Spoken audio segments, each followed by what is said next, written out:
Welcome to this video which explains the installation of the Troy optical distribution frame. We are starting by showing where the ODF bolts down to the floor. You can see in the slot here that there are two holes, and this is on either side, and that's where you bolt down to the floor.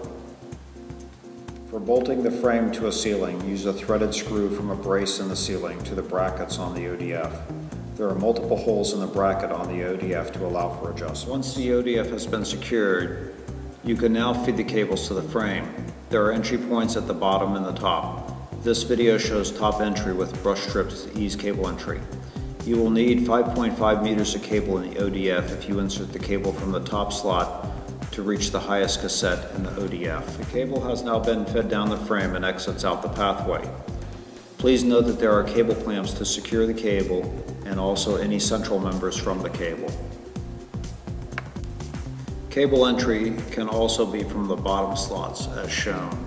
Here you can see the path of the mini-flex tubes, how they run up the frame and are in their holders until you come to the individual cassette.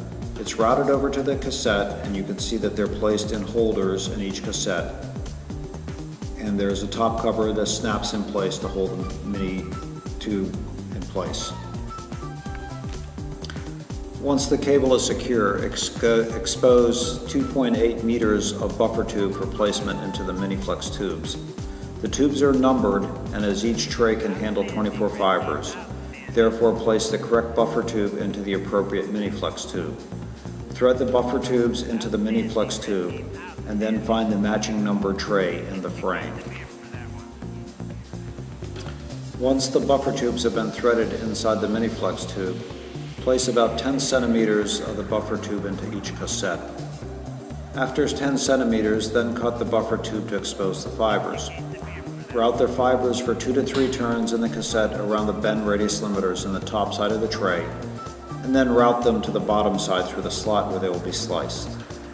The same process takes place with the pigtail cables. They are routed around the bend radius limiters and through the slot also. There are 2 sections for each group of 6 or 12 fibers. For the bottom side of the tray, you can see the 2 sections with the splice holders. Splice the fibers with your preferred method, fusion or mechanical, and place the protective sleeves in the holder. Next, take care to make sure the mini-flex tubes are routed correctly into the tray, and fasten the cover securely over the tubes.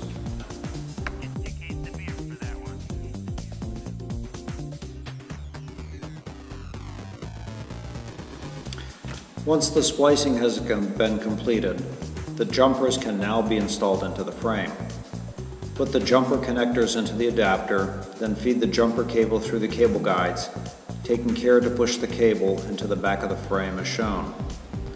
Also, the jumper cables are then secured by placing an elastic band over a group of jumpers to hold them secure. Route the rest of the jumper around the blue bend radius limiters and out the top cable exit slot.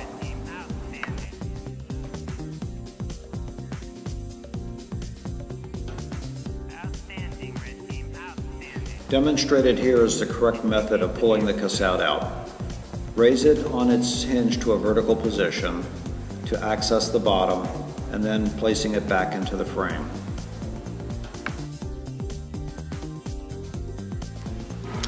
When the cassette is removed from the frame if required, first slide the cassette out, move it to an upright position, push the cassette backwards to engage the tab holding the cassette in. Then, with gentle pressure, flex the cassette holder so that the tab passes over the top of the tab holder. You can now conduct any work you need off the frame. To reinstall the cassette, first place the left and right tabs into horizontal positions along with the center tab. Slide the cassette completely back into the frame, then pull the cassette back out to ensure that the center tab has engaged with the center tab holder.